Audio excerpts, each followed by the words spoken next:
Okay, got everybody. Hello, hello, hello, everyone. Welcome to. Let me see if I can get my fireplace in there. Um, I'm enjoying a snow day today.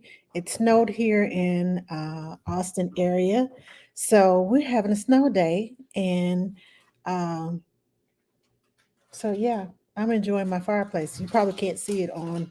Uh, Let me see if I move. You can see it over here on TikTok, and let me see if I can position it so you can see it. Wrong way. No, hold on. I have to turn it that way so you can see the fireplace. Can y'all see the fireplace over there? Yeah, I'm enjoying my fireplace. Very rarely do you get to enjoy a fireplace in Texas, but I'm enjoying mine today. Hold on, let me adjust my camera. So, all right, don't you fall over. Okay. Hello, hello, hello to everyone. Um, Happy Thursday. I had a snow day. I got some rest. So I am on it today. My brain is clear. So ask me anything. If you have questions about your baby, your toddler, I am the infant and toddler specialist. Hello, Angela. Thank you for joining me. Yes, enjoying the snow and the day out. Well, we had ice. A lot of people around us had snow, but I had to drive home this morning. I worked overnight. So I drove home in the slush and sludge this morning. I had to wait 30 minutes because, you don't need the little ice scraper because it doesn't snow here, you know, other than the fact of snow it last year. I didn't have my little scraper in my car this morning. So I'm sitting there in the car with the defroster on in the front and the back, and I'm just waiting on everything to defrost. So I'm sitting there about 30 minutes just waiting. And while I'm waiting, I sit there and I enjoyed my Wake Up and Become the Wow. It's on Clubhouse. It's for nannies and other people in the industry who take care of moms, babies, and even if you're not in the childcare industry, you can join us. It's at 6:30 Central Standard Time on Clubhouse. It's called Wake Up and Become the Wow. So yeah, I was just sitting there listening to them go on and on. Oh, you're in McKinney, so you got snow. So yeah, we got ice, and I got on the road about 7, and I'm driving home. There's nobody on the road, thank goodness, and I'm in the middle lane, and it's just like slow going. I'm going 45 miles per hour in a 75-mile zone, and people are flying past me. I say, okay, bye, see you on the other side. And sure enough, one of the people who was dashed past me a few miles up the road, I saw him sitting on the side of the road, had flipped around where traffic is going this way and they were going that way. The car was pointed that way. I said, uh-huh. Yeah, I don't know how to drive in the snow. You think that it's, you know, ain't nobody on the road, so I can slip and slide. Okay, slip and slide, go right ahead on. I used to live in Alaska. I used to drive on snow at least 7 to 8 months out of the year. Well, no, I take that back. It started snowing in August. It finally melted in June. July was our free month of just summer, and then it was snow again. So about 11 months, I would drive on snow in Alaska. So I know you don't just slide on the snow and the ice. You take your time. Ice under the snow. Oh, and that's even worse. The ice under the snow, because once it melts, the snow melts, it's going to turn to ice tonight. So I don't know if I'm going to work tomorrow or not. And if I don't, I'll be working on some content for you all, my newborns, and my parents, and answering some questions, because that's the one thing that I really like to do on Thursday nights is come on here and answer questions, because during the week I work overnight and I work during the day, and sometimes I'm not able to answer all of the questions and all of your questions. And I don't want you to feel like, oh, she just ignoring me. She just want people to follow her. That's not it. I'm working my tail off over here and doing this. So I don't want you to feel left out.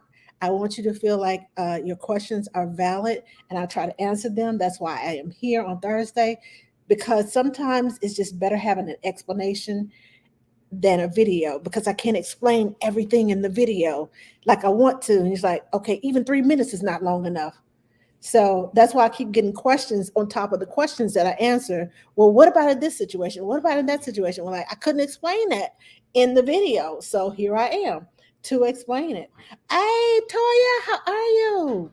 One of my best friends, my sister, my Ride or Die is here on Facebook with me. She just showed up in the room. I'm working with her, and be on the lookout for her and some new things that she's coming out with. Yes, Toya, I just threw you out there under the bus, so now you got to go forward. Anyway, sorry, but not sorry. I want you. I want the very best for you. Okay. Uh, Hello, Dorita. How are you? Thank you for joining me. Hello, spreading love on lives. You are so beautiful, and I truly hope you are happy in your life. I am, Courtney. I am. I am. I want to show you all something. I just made a video about it. This right here came in. Oh, it's upside down. This right here came in the mail today, and it is we got this from our web designer. My husband has his own business, I have my business, and our web designer, every once in a while he sends us things, and I'm just like, oh, that was so sweet, it's date night, so we took advantage of it.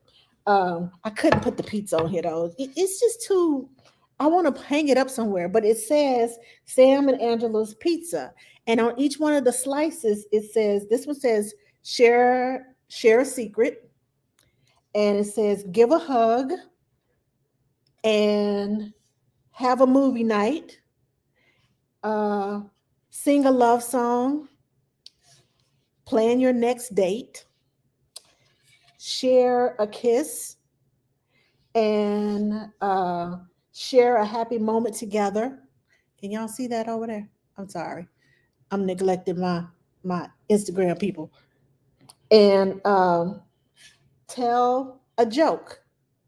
So when you take a slice of pizza off of the pizza pie, off of the board, you have to do whatever it says to do on here. So I love this. I love this. And just in time for Valentine's Day, y'all need to get one of these. It's made by the New Stitch in Baldwin, Mississippi.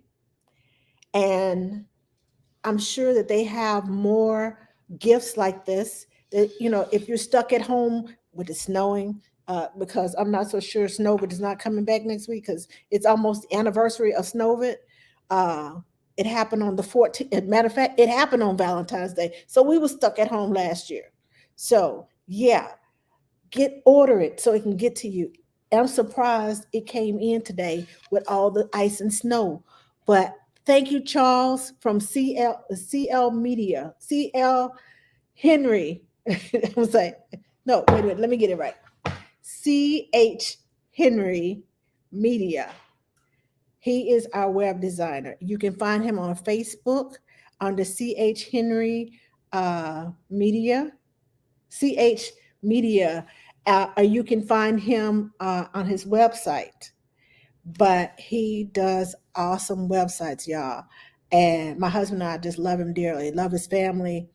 Um, we didn't know each other before I got on the website, but not the website, but a business group on Facebook. And I was looking for a web designer. Someone suggested him. He gave me a discount, and I've been sending customers to him ever since.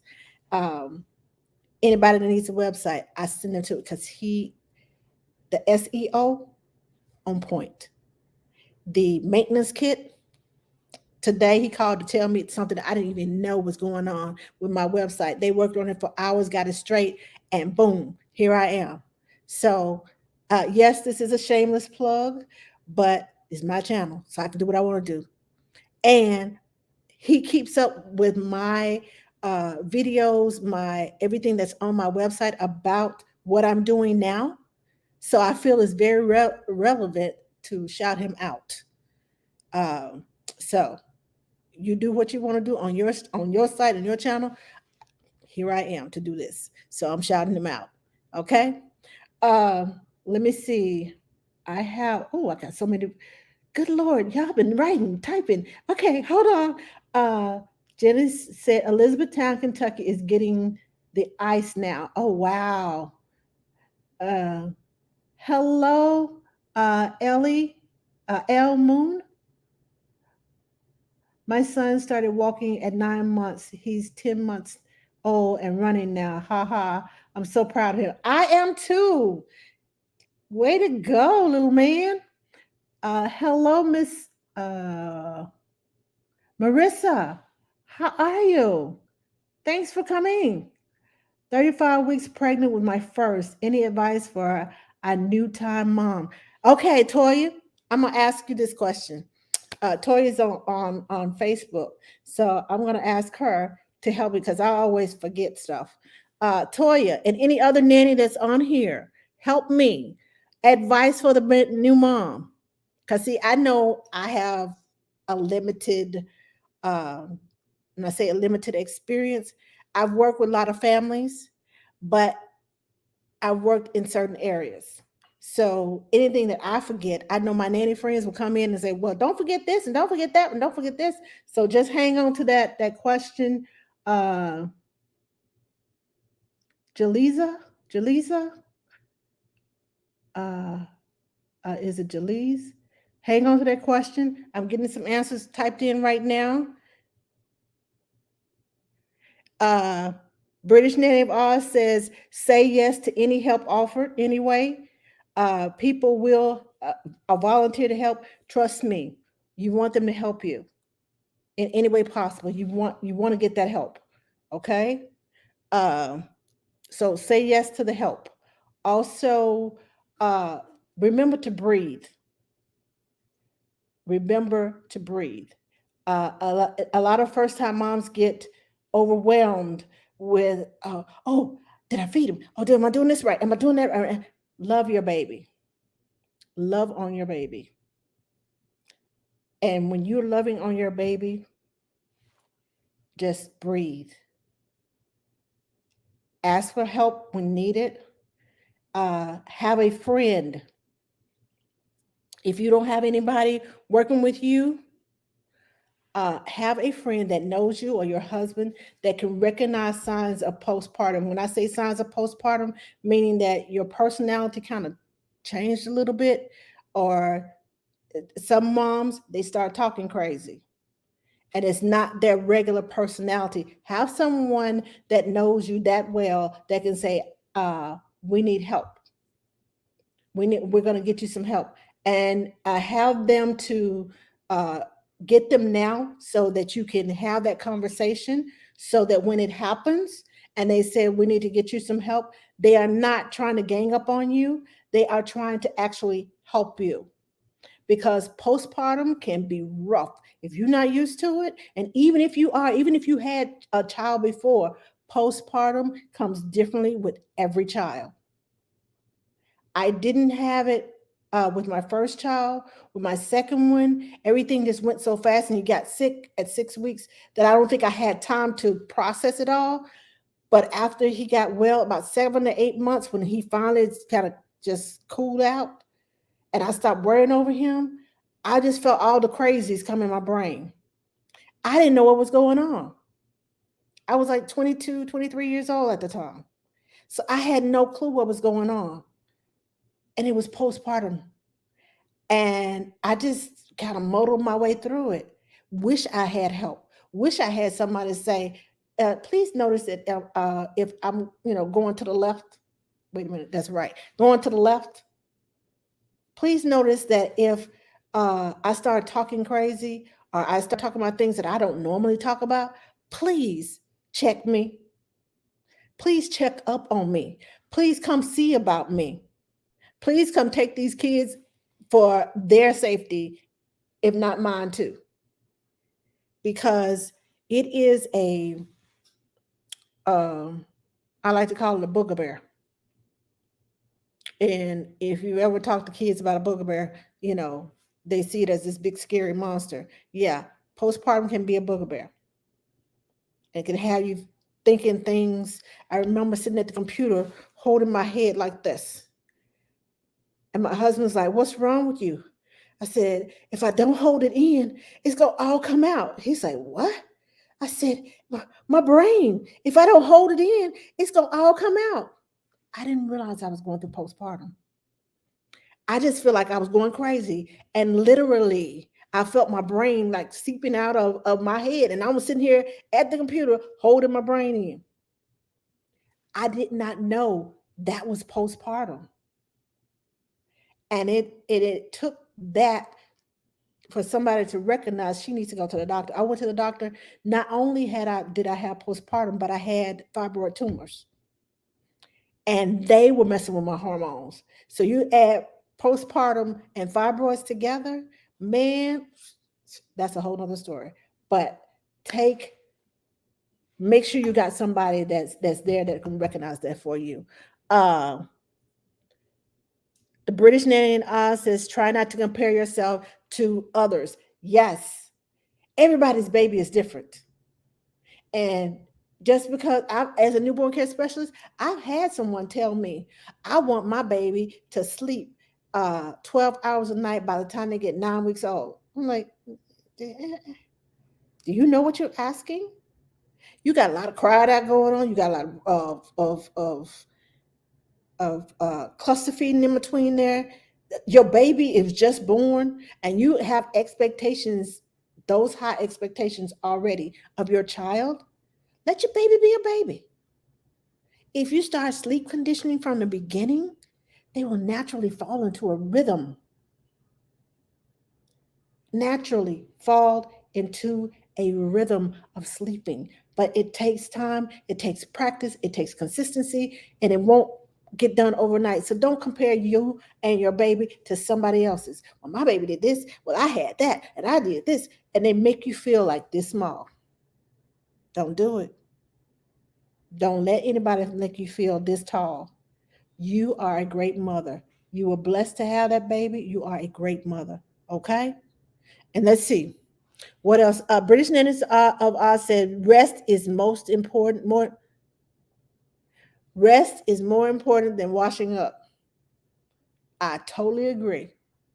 I need to take a shower, but I only got 15, 20 minutes. I ain't got this much time. Go take a nap. Go take a nap. And when husband comes home or whoever comes to relieve you, that baby gives you 15 minutes, then you go take a shower. Go take a nap. Rest is one of the most important things because your body is healing. And not only is your body healing, but it's important for production of breast milk. If you are stressed out, you can't produce milk. It cuts your milk. You need to be rested. Now, other than other kind of medical problems, rest is number one. And drink plenty of water. Stay hydrated. And have you some snack stations. That's number one. Have you some snack stations. Okay? Because especially if you're breastfeeding and even if you're not, have some snack stations because you'll be so busy with the baby, you'll forget to eat. So at the rocking chair, have a little snack station, get your little basket with some little protein bars or whatever you like to eat.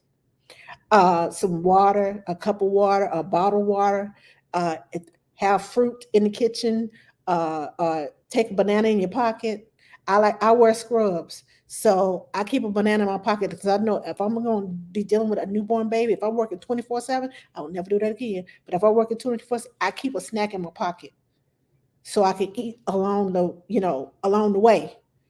Because as soon as I get that baby there, I got to turn around and do this, and I got to turn around and do that. I'm like, hold on, I need 5 minutes just to breathe, drink some water, and eat this little banana, apple, or whatever, a protein bar, or whatever I have in my pocket to rejuvenate me so I can keep moving. Keep snack stations out throughout the house, in your bedroom, in the living room, in the baby's room. Have a little snack station because when you're feeding, drink some water. Get you one of those what is it called? Mom's breast friend, Bobby pillow, whichever one you prefer.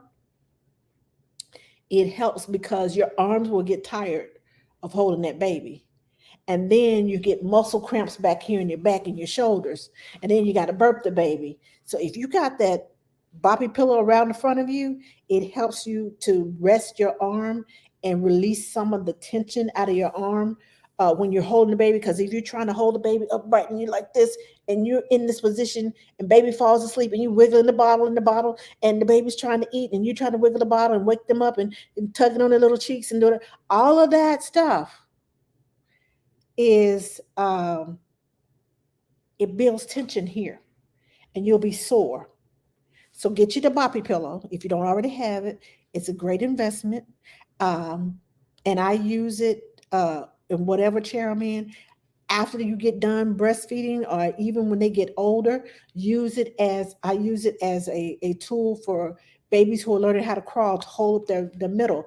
I straddle them across it so they can kick their feet and hold their hands down so they can learn what it feels like to be up off the floor and have hands and knees. I use it for a crawling tool. I use it as a help them sit up. So if they're learning how to sit up, if they fall this way, they got something to catch them. So it is so important that this is just little things that you need to remember that's survival, just survival things. It's a whole lot more that goes with being a new mom, and it is so. Don't get me wrong, because I don't want to paint a picture that is horrible, because it's not. Loving on your baby is wonderful, but these little things help you along. They help you to keep going. So yes, uh, be sure you do that. Okay. Let dad help you if you feel he does it wrong. Go in a different room. Yes, it's important for his bonding and support for you. Yes, thank you, British Nana Oz. See, I tell you, she's over. Okay, what country are you in, British Nana Oz? Um, she said, let dad support you. Let your partner support you. They need bonding time too. And yes, a lot of times we like, you're not doing it right. That crushes their spirit. It emasculates a man when you tell him, always on him. I had to learn how to walk away. Go in the other room. Unless he calls you and says, I need your help, let him do it. Let him take care of that baby. Let him be your support. Let him be your backbone. Because there's going to be plenty of times when he's not around that you're going to have to do it all by yourself. So when he comes in and wants to support, here you go. Here you go. Yeah, and tell him it's important too, not just you, but tell dad too to do skin on skin. Yes, that goes with baby girls too. Do skin on skin. That oxytocin, all that stuff that comes in, that bonding that you feel with your child, that's so important. The skin on skin. Okay. All right. Let me see if I have any more questions. Oh, she's in Australia. See, all the way from Australia. Thank you, British Nanny Oz. She's in Australia and she's here to give advice. Thank you, Carrie. Hi, Carrie. Do you have Carrie the nanny? Uh, Check her out on Instagram, Carrie the nanny. Um, she has all these nanny. She's a nanny mommy. She's a nanny and she's a nanny turned mommy, but well, I'll say turned mommy, nanny mommy, uh, both at the same time. But she has a lot of sound advice, guides that can, for different things as a mommy, as a nanny, things that she's learned as a nanny that she's probably using in her mommy life, things that she's learned as a mommy that she's probably carried over to her nanny life. So check her out, Carrie the Nanny on Instagram. Okay. Love, love, love her content. Okay. Um, Angela says, I logged off for a second and didn't hear that nanny question. Oh, it was about what to do. I have a 35 week old, 35 weeks pregnant with First Mom, and she was asking for advice. So if you have advice for her, please type it into the comments so we can share all of our advice with her so that she can have the best first time mommy experience ever. No, no, no, no. Don't feel sorry for interfering. No, you're not interfering. You are helping. Because I know I don't know it all and I won't think of everything, especially when I'm live. If I'm sitting here writing it down and I have time to think about it, then I can come up with all the things. But that's like a 1 hour, I'm writing it down. Oh, let me forget this. Oh, let me not forget that. Oh, when you're live, you need help. So by all means, chime in. Let's see, what else do I have? Randy says, hey, sweetie, you are a very lovely woman. Thank you, thank you, thank you. 35 weeks, spreading love on lives. Okay, I read that. I'm so happy to hear you are happy. It's the best we can do in life. Yes, it is, Courtney. I am happy. Thank you for following me, Courtney. Any advice to help get, hold on, to help get your toddler to sleep in their own bed? Practice, patience, consistency. Those are my three words for almost everything, everything, everything that has to do with babies and toddlers. It's going to take practice, patience, and consistency. Their young brains, I don't care if you say no 10 times to the same thing in 1 minute, they still are so hyper focused. Oh, daddy said don't touch that. Daddy said don't touch that. That's just like telling them, go right ahead, touch it anytime. It's not going to bother you. It's not going to hurt you. But daddy is telling me not to touch it for a reason. You're going to have to practice, be consistent, and be patient. It took you time to learn how to do things. Think about you learning something new. How long, unless it's just automatic instinct, how long did it take you to learn that something new? How long does it take to learn that something new? And if you learn that something new, how long does it take for you to make it a habit? My little girl goes around the house. When I come in, she's perfectly fine. When I walk through the door, she goes to everything that she's not supposed to touch and goes, ah, ah, ah, ah, ah, ah, ah, ah, ah. Because I realize what I'm saying to her. And I'm like, ah, ah, ah, we're not supposed to touch that. Ah, ah, ah, let's walk away. Ah, ah, ah, let's go do this. I'm steadily redirecting her. And when I come through the door in the morning, her parents are like, okay, we got to run after the toddler because she's running to everything that you tell her not to do. And she's doing everything. It's like she's trying to impress me. The nanny's here. Guess what? Here I go in my routine. Let me go lick this. Let me go pull that. Let me go touch that. Let me go take this off. Try to do this. Everything. I mean, it's like 15 different things. And it takes her mom and dad because she's just walking around this way, walking that way. And then they'll try to catch her and she'll make a U-turn in a heartbeat and still go. So be patient and uh, there's going to be some crying involved, but you have to practice. Even if you just start with nap time, start with nap time with your child being in the crib. It's going to take you, like I said, being patient and going in there and don't talk to them. Put your hand on them. Let them know you're fine. You're okay. Mama is here for you. And then you walk out of the room. If you look at them, they're gonna get you. I promise you. They give you that puppy dog face and that quivering lip. Oh my gosh. How many times have I been a sucker for the quivering lip? I'm just saying. But it's going to take patience, it's going to take time, and it's going to take consistency. You're going to have to keep practicing every day, at every nap time, at even at nighttime. And sometimes you feel like I just want to give up. I just don't want to do this.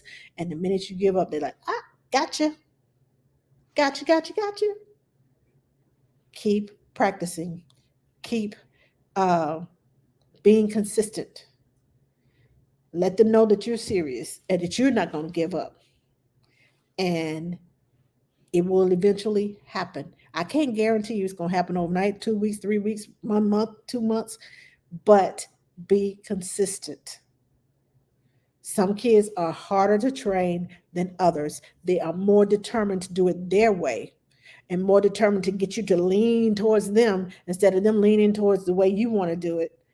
So be consistent, be patient, and have a good practice routine. Okay. I got some more advice for the new mom. Carrie the nanny says plastic cutlery and paper plates, DoorDash gift cards, or frozen meals greatly appreciated. Enjoy your showers and enjoy the snuggles. You can't spoil them. The laundry can be folded later, and mopping will happen tomorrow. So, in other words, enjoy your baby. Enjoy, enjoy, enjoy. Thank you, Carrie. Hello, CC Baby Care. Do you have any advice for a first time mom? I know you work in with newborns. So can you give us some advice for a new parents, new mama? Appreciate. Julie says she appreciates the advice. You're welcome. You're welcome. Hello, Brenda. How are you? Hair products by Sarika. Oh, hello from Trinidad. All right. I love it. I love it. I love it. Any advice to help get your top? Okay. I answered that question. Uh, Thank you, Tiana, for sharing my video. Thank you, thank you, thank you. H. Chapman, you're welcome. I don't know what I did, but you're welcome. Okay. Self care. CC Baby says, CC Baby Care says, self care, don't try to do it all except family help. We just talked about help, getting some help, accept their help, and don't try to do it all by yourself. Because if you try to do it all by yourself, you're gonna run into burnout real quick, and you got a whole human being to take care of. So you can't pour from an empty cup. So keep your cup filled, or at least halfway. So accept the help. Don't try to do it all. And let's see. Accept the family help. Yeah. So anybody else have any questions? I know I went off on a tangent with new parents, but I'm working with new parents now, and they're like, "Oh, wait a minute. Oh, and if you're breastfeeding, um, this has worked. What I'm about to say, I made a video about it, but what I'm about to say, it has worked for uh, a lot of the moms that I work with. When your baby breastfeeds, especially a newborn, they don't always empty your breast. Uh, they fall asleep on you. And you try to wake them up, or they eat from one boob and don't eat from the other one. They fall asleep before they get to the other one. You just like, come on, baby, it's full, come on. And they don't. If you haven't planning on pumping, hi Lucretia, how are you? Um, Most of my moms that I work with, they pump after they breastfeed to empty their breasts, because if you leave the milk in the breast, when your milk comes in again within 2 or 3 hours, when it comes in again, it has nowhere to go. It's like, oh, well, she's full. Well, we don't need any more milk. That's what your body will say to itself. I don't need any more milk. Okay, well, we just produce this amount. If you pump and get empty your breast, when your milk comes in, it'll fill back up. Now, this may not work with everybody, but most of the moms that I have worked with, this has worked for. When they empty their breast, when the milk comes back in, it comes back full.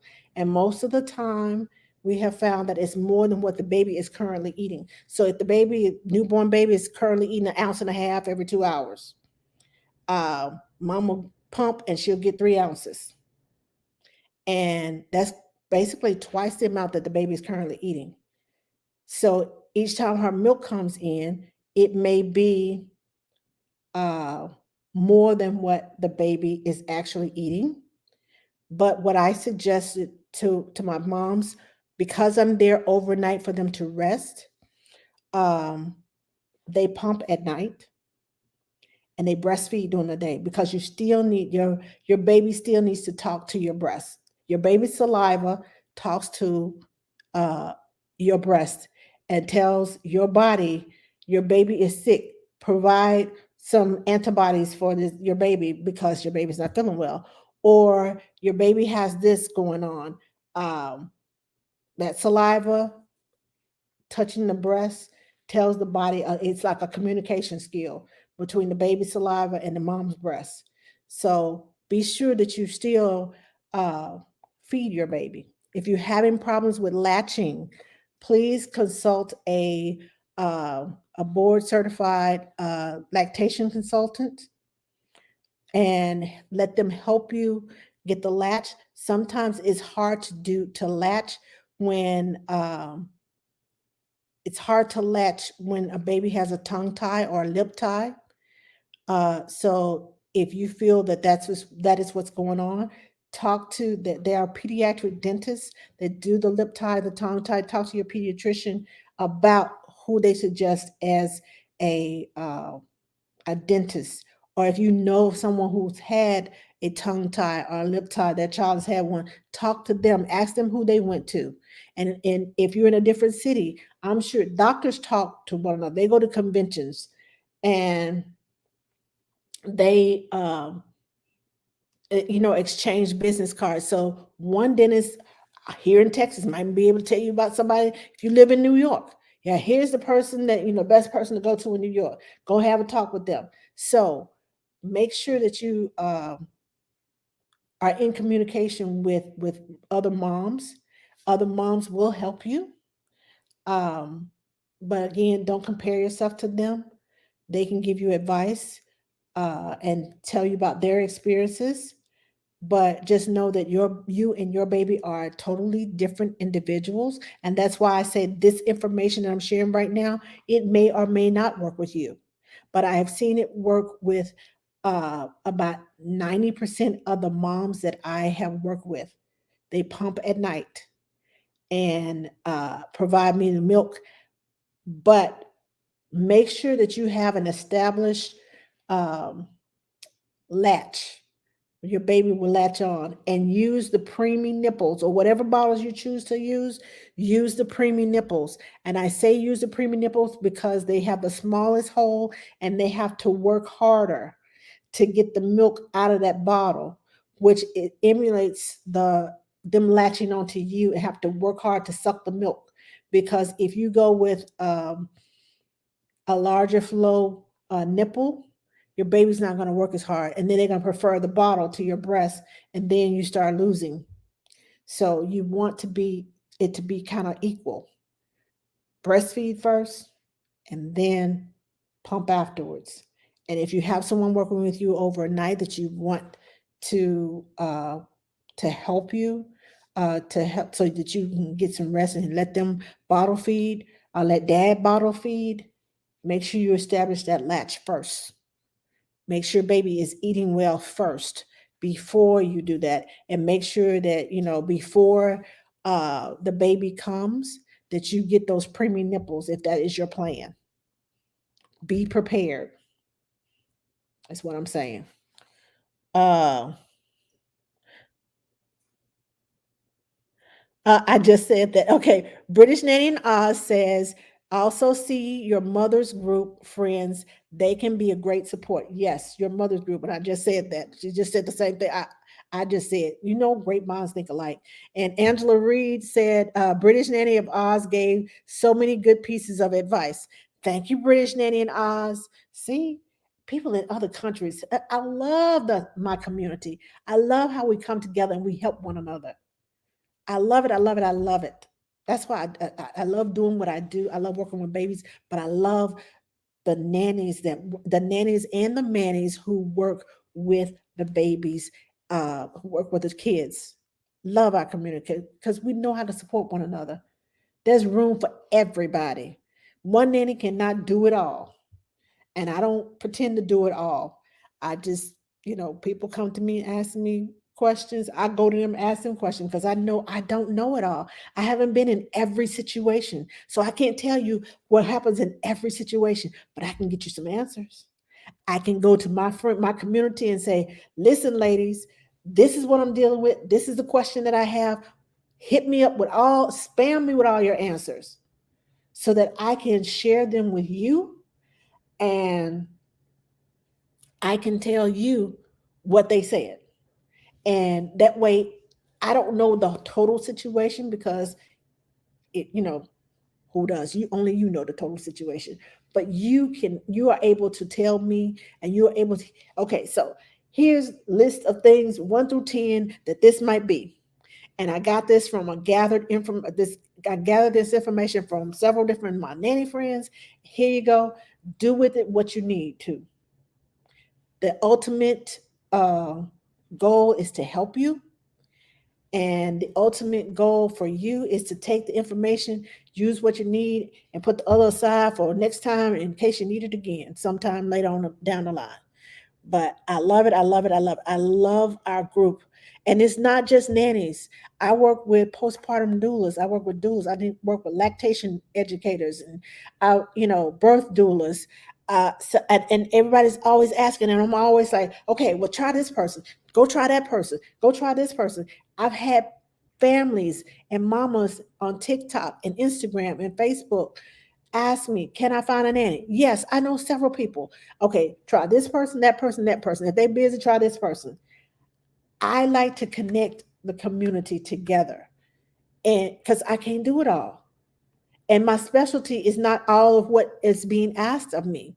But if I know where I can get that information, I will definitely get that information and get it to you. Now, it may take a while because it's out of my control. And when that person gets back to me, I'll get back to you. So please be patient. If I haven't answered your question yet, it's because they haven't gotten back to me yet. And I hate bugging people, but I will give them enough time to get back to me. But I also will want to go to somebody else and see what they say too, so that I can give you something and not just leave you hanging. That's just me. Uh, Hold on. I got some questions over here on Instagram. You're welcome, British Nanny Oz.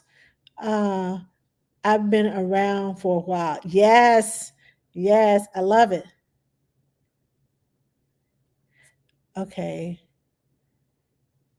Rochelle Spears.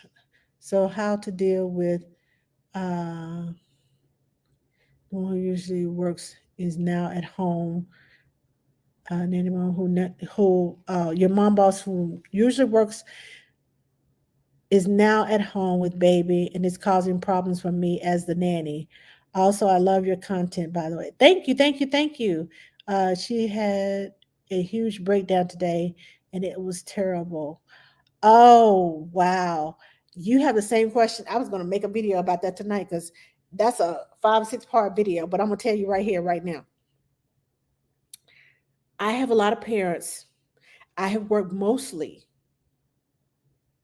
for the most part of my career, I have worked with stay at home moms. And the babies have separation anxiety. And it's not just the babies, it's a slow progress of, I need you to stay out of the way. But you can't just tell them, can you leave? Can you just get out of here and let me control this? Can you let me handle this? This is why you hired me. Now, this is what's going on in your head. You hired me to take care of your child. Get out the way. I'm trying to take care of her. The more you come in here, the more aggravated you get, the more anxiety it causes, and we having a bad day. I used to have good days. Go back to work. Go back to the office. Do something else. Go find something else. That's what you want to say. That's what you feel deep down within, but you can't say it that way. So I'm saying it for you. You want to tell that mama, get out the way. Leave me alone. You trusted me. You hired me. So you must have had some kind of trust in me. I understand the first few days you want to be around and see what I'm doing with your child. But I've been here for a while. It's been 6 months and you still hanging out. You still causing problems. What you're about to do is lose me because I can't deal with this. It's bad enough I got to deal with your child crying every time you come in the room, but then you want to micromanage me and say, well, she just want this and she just want that. I know what she want. I've been here for 6 months. Stop. That's what you want to say.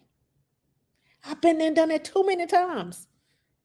But what you need to say is, can we set up a time to talk about the emotional, what did I say? I noticed that baby girl is having some big emotions, and I want to sit down and talk to you about them because I'm noticing a pattern of when they are happening. So I'd like to sit down and talk with you all about a schedule and see if we can make baby happier and not be full of tears and anxiety. I'm here to take care of the baby, make sure that she has a wonderful, great time, teach her about life and other things that, she needs to know at this stage in her life. But I can't do that if she's always cranky and full of anxiety and she's always crying. It's hard to do that because she can't focus. I can't focus on teaching her because she's focused on crying. So, can we sit down and have a talk about that? And then when you get to your meeting, have it written down, document it before you go asking for this meeting, document it. I noticed when you came in the room, she ran straight to you. And then when you handed her back to me, she screamed, she cried, and it took me 2 hours to get her calmed down. And then you came back into the room just to say hello, and everything started all over again. And we had a horrible day because I couldn't teach her anything. We couldn't have any fun because she was busy crying for you all day. Now, I'm not asking you to stay out of the room, but I am asking if we can set up a time during the day that you all come in, you talk to her, and have fun with her, play with her, whatever, and then stay gone. And that way, I have one time during the day when I have to cheer her up and get her back on schedule and get her back on track. And we can have a great day for the rest of the day. And her demeanor and her learning skills, because you cannot study, you cannot focus, you cannot, even the eating. Babies will not eat when they are upset, and especially when they're going through separation anxiety. They refuse food because I want my mama, I want my daddy, or whoever that special person is. They will refuse food and they will not eat, and they will cry themselves to sleep, or they will cry so much that they start throwing up. And they get to the point of they don't want you. And when they see you coming, you are the enemy. You don't want that baby to feel like you are the enemy. I'm here to have fun with you. I'm the good time lady. We're going to the park. We're going you know, to Sesame World or to the color museum or wherever it is you're taking that child. You want to be the fun person. You want to be the one who during the week while mom and dad is working, you are doing your best to keep that child motivated, to keep them happy, to keep them learning, doing all these different things. So have that talk. I know it's a hard conversation to tell the mama and daddy, just stay gone. Get out and stay gone. Don't come back. I'll see you at 5 o'clock. That's hard to do. And I've been there. I've done that. I felt that. I cried when I on the way home. I'm like, why can't they just leave? Why are they in here interrupting me? Why are they trying to torture me? Is this on purpose? They just want to come in and say hello, or they walk through the room and, hey, baby girl, how you doing? I'm just getting some milk. Okay, bye-bye. Knowing that your baby's gonna scream. Why would you do that to me? Why would you do that to your child? That's torture. That is pure torture to your child. And I'm like, can you not see that? And I know I'm screaming. I know I'm yelling, but I'm so passionate about this.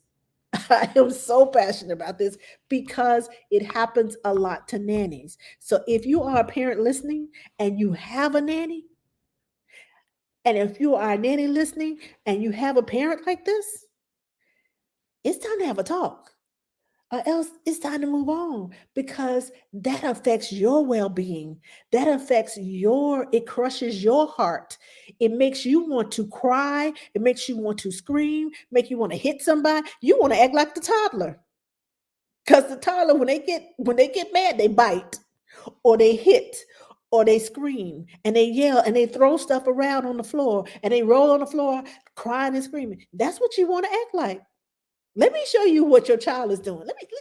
Just as an adult. This is what I'm feeling inside for your child. And I know y'all laughing and talking, but this is how we feel because we want to be the best at our jobs. And we want to be there for it. We want to get along with the family. We want to get along with grandma and grandpa, the visiting friends and family. We want to be we your right hand. We the third parent. I have a business. It's right here my business from when I take care of babies is called the Third Parent Academy, because I have been dubbed by so many families as you're our third parent. They introduced me to other people. This is our third parent. She helps us stay on track with our kids. She is the third parent. So, in order to do that, have those conversations. Have those hard conversations, and it's going to they're going to either look at you crazy and ready to fire you, so get ready to get a new job, or they will become conscious of what they are doing. And let's set up a system. If you have a break and you want to come play with the child, or you need to get into the kitchen, and we're in there, give me 5 minutes and we'll be out of here.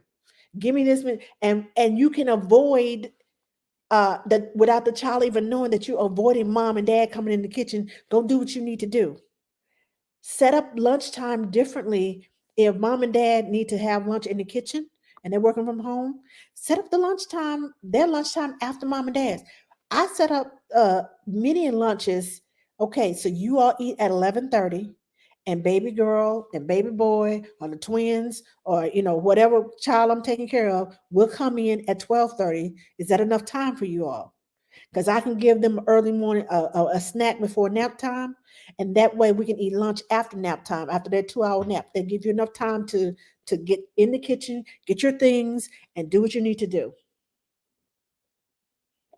And that way, everybody's happy. I bring the baby. You all are nowhere around. You're in your offices or in your bedrooms or wherever your office is set up. And I bring the baby into the kitchen or the child into the kitchen. We have a happy lunch. We go outside, we play, we come back. And then after I come back, they know it's almost time for mommy and daddy. Children know the routine. And when they're set up to a routine that we have established for them, they know exactly when mommy and daddy are coming. It happens at preschool, it happens in nanny life, it happens in regular school. They know their routine. They can't tell time, but they can tell by their routine what's going to happen next or what's supposed to happen next. So if they can't tell what's supposed to happen next and their day keeps getting interrupted, you're going to have a fit all day long. And you're going to be cleaning up tears all day long, including your own, because you're like,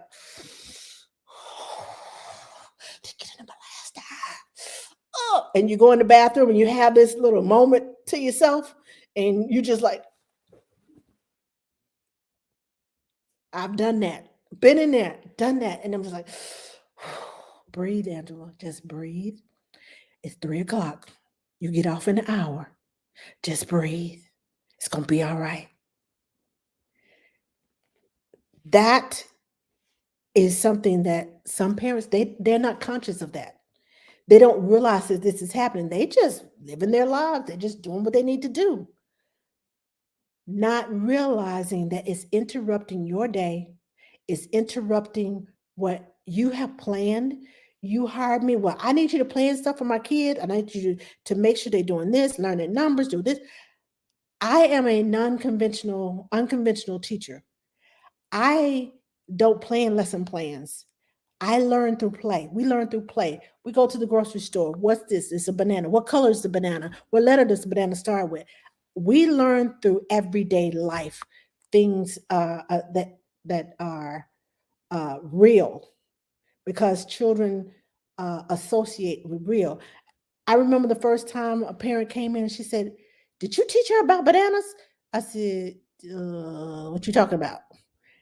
Because she just told me banana starts with B, and bananas are yellow, and bananas are sweet, and bananas are squishy. And we learned the characteristics of the banana. That's what you hired me for. You may not realize it. This is what goes on in her world. I want her to know what the texture is. I want her to know what it tastes like, that it's sweet or it's sour or it's bitter or it's salty. We talk about all of those things. I cook with the kids so that they'll know what ingredients go with what. They'll know, oh, this is salty, so let's put this. By the time they get 7 or 8 years old, they want to be cooking their own meals. I cooked my first cake at 9 years old by myself because my mom took me in the kitchen and helped me cook. My grandmother took me in the kitchen and let me help cook. I knew what flavors went with what flavors and what tasted good together. They let me taste all the things so I could see what I was working with. So I would know, oh, this is going to be yummy. Oh, no, don't add that because I don't think that will taste good. So we don't add it. But let your children be in control of some things. So parents don't realize that this is what you hired me for. This is what I'm trying to teach them. And every time you come in here interrupting us, the day is gone. The whole day is gone because but when is mommy coming? But when is mommy coming? But when is mommy coming? They can't enjoy themselves because, but when is mommy coming? But if you let me keep them on that schedule, they know when mommy's coming. They don't ask all day. And or they may say, okay, and we're gonna do this, and then mommy's coming. Yep, you got it right. And then mommy's coming. And they're happy. And they will go ahead and they will be so much happier doing what we want them to do. We don't even have to ask. When they are upset, we have to go, okay, so let's go this way. No, I want my mommy. Mommy's coming. Mommy's coming. And we have to fight all day long. I don't go to work to fight. It's too much stress to fight. I'd rather go to a family who appreciates me and we work together. I'm not saying it's going to always be perfect because it's not. But for the majority, we are working together to get them over the separation anxiety, know that mommy's coming and going. And then when we have that separation anxiety, it's easier for us to part ways with mommy and child. And the child realizes mommy always comes back. Mommy will be there when I get back. And I always talk to them. And I have coping mechanisms because sometimes there's just a clash in, oh, I forgot. Oh, I forgot you're supposed to be in there. Oh, we didn't, we come home early. Something happens and mom and dad is like, okay, there are going to be those times that it happens, but it should not happen 5 times a day, every day of the week. So make sure you have that conversation. I'm done uh, ranting over that now. Uh, Thank you so much, Rochelle Spears, for getting me going. Because I was going to make a video about that, but I'll just tag them to this post so that they can watch it for themselves. Uh, okay, let me check over here on. Uh, Hold on. Let me check over here on TikTok because I know that it looks like a conversation going on behind my back, and I have no clue. I just know I saw a thank you and I'm waiting. He won't take a bottle or pass it anymore. He's 9 months. Uh, give him a cup. Start teaching him about the cup. If he won't take the bottle or pass it, give him a cup. That's what you're at a year old. Your pediatrician is looking for your child to be drinking a cup. Give him the milk and a cup. But I would be careful about the cups. Don't go out and buy several of one cup because your child may not like that cup. Hold on to them. Best leak-proof sippy cup. Okay, so somebody asking me about a cup. Um, hold on to them because some of them they may come back later and want that cup and actually use that cup. So don't throw it away. But sometimes it takes 3 or 4 different cups that you go through with a child for they realize I like this one best. And then you go out, 2 or 3 more of those, but keep the ones that you already bought in the background and introduce them at a later time because as they grow older, they expand their horizons more. And so you may end up being able to use that cup. Yes, Lucretia, Dr. Brown Sippy Cup is good for starting. I'm doing I got to get her to suck out of the. Dr. Brown's has a bottle with a sippy cup. Most bottles have a sippy cup nipple. So if you get the sippy cup nipple and the bottle that they are already familiar with, and you start using the sippy cup nipple, you don't want to change too much too soon, especially if your baby is um, used to routine. So if you change the nipple, it will take some adjusting, but most bottles have a sippy cup nipple. And start them with the nipple first, and then branch out into the cup. Once they get used to, okay, I'm not on the regular nipple, but I'm on the sippy cup nipple. Dr. Brown's has one, but I got the Dr. Brown's. Uh, it's a cup, it's a bottle, but it has handles and it has a straw. And in that straw, they don't have to turn it up. It has like a little straw with a little weight on it. I guess that's the best way I can say it. But it goes all the way to the bottom. So your child can sit there and it goes from the bottom. They suck from the bottom. You can see it going down as they're sucking.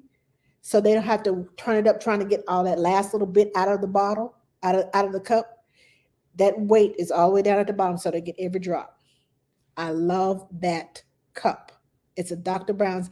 I've seen them in pink and I've seen them in gray. I got my baby girl a pink one and she loves it. So I'll probably do a video. It may be next week because it's snow and ice out there, and I'm not finna risk my life going to work in the snow and ice. It ain't worth it.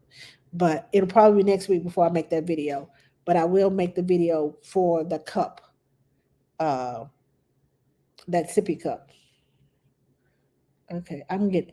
It's always when I go online that I get all these messages just dropping down in my phones. I'm like, stop! I'm trying to read. Uh, when is the earliest I can start pre-race? Formula isn't satisfying my baby. Have you tried uh, upping the ounces of the baby of the milk of the formula? Because if the formula is not satisfying your baby, you probably need to feed them more. I um, like giving purees around 6 months, but I don't know your baby. I don't know their digestive needs. So check with your pediatrician. Your pediatrician can probably tell you best, but I do know that a baby's gut is not ready for foods until between 4 to 6 months. Closer to 6 months than 4 months, but I try to start around 6 months. I start with parades around 6 months. Some people like to do baby led weaning. They start right out the back. I get nervous. I admit I have this anxiety about hearing a child choking. I shouldn't say choking, gagging, because there's a difference between choking and gagging. I get nervous about hearing a child gagging. That gagging reflex is there to protect the child. I just don't like hearing it. It just makes me uh I'm sitting here like, okay, not on my watch. You are not going to do this on my watch. So I get kind of, I guess, protective or nervous, or anxious when I hear him going, and so I'm like, okay, come on, baby, come on, cough it out, cough it out. As long as they're coughing, they're breathing. It's when they stop coughing, it's when they're not breathing. So I get nervous with that, and I admit that about myself. A lot of people don't get nervous about that. That's on them. But myself, I start with the parades that I can handle. I know my limitations that I can handle. So, to answer your question, in my opinion, I'm not a doctor. In my opinion, 6 months. Hi there. I just joined into something. Okay. Hi, love. Love your page. Can you elaborate on how many and how long naps should be for a 6 month old? Okay. So for a 6 month old, 6 months is right at that age where they're going from 3 or 4 naps down to 2 or 3 naps.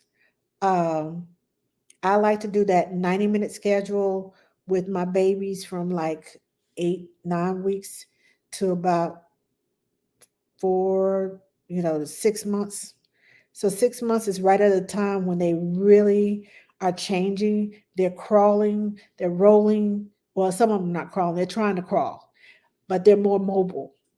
And when they get more mobile, um, sleeping is like, okay, I don't need to sleep. I've got to move. I don't need to sleep. I've got to move. So I break them down to like a morning nap, an afternoon nap, and just a short, like 30-minute nap about 2 hours before bedtime, because you don't want them to get overtired. When they get overtired and overstimulated, it's hard going down at bedtime.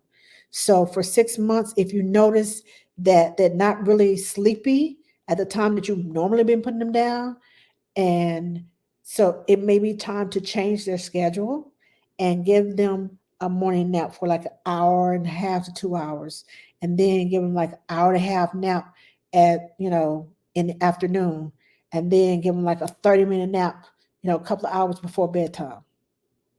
So that way you're spacing all the time out. They get more time to crawl around and move and do what they need to do and do what they feel like they need to do, because um, at 6 months, that's when they become very, their bodies are like changing, and I'm rolling over, and I'm scooting, I'm doing the army crawl to get to where I need to go, and they're just so busy at that age.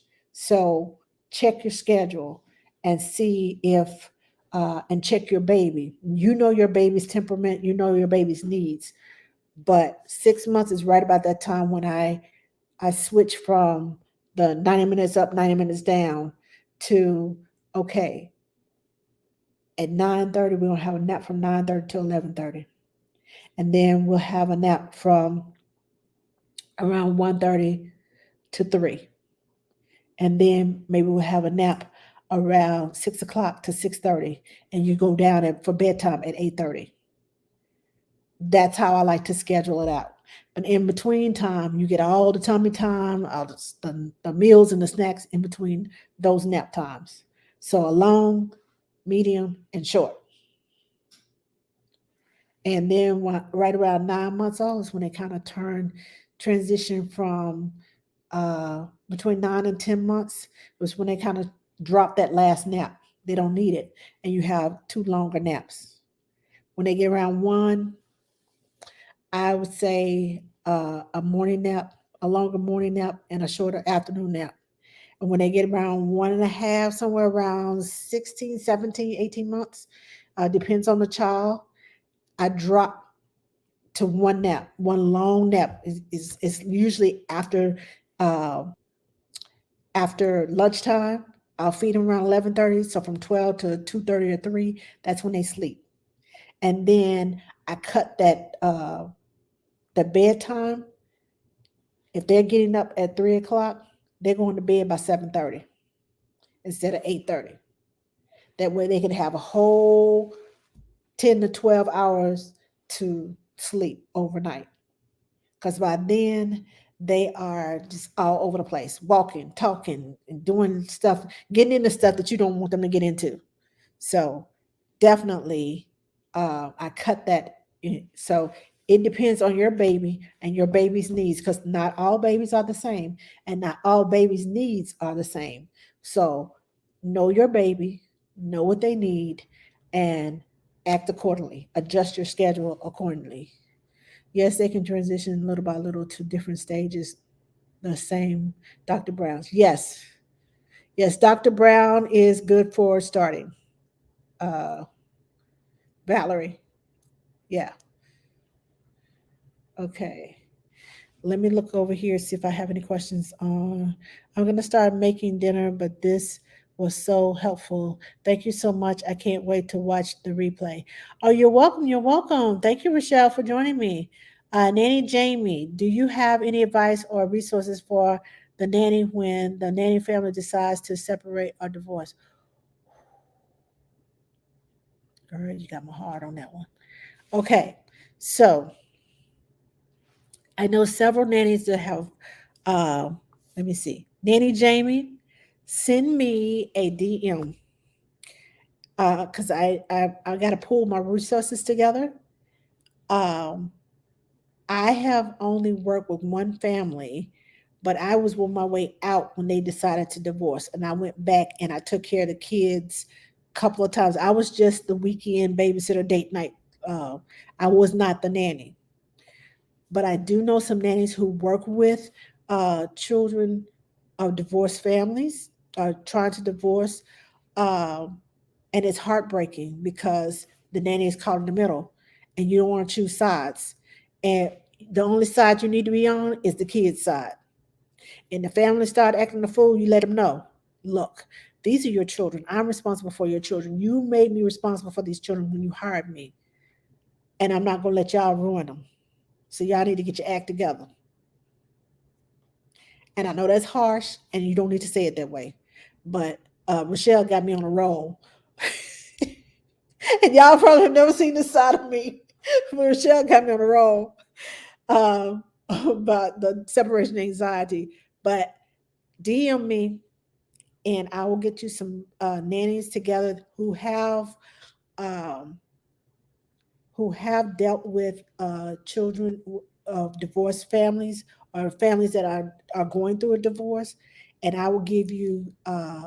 I will ask them if they can contact if you can contact them, or ask them to contact you so that they can give you some pointers. Because I know as a nanny community, we all look out for the babies.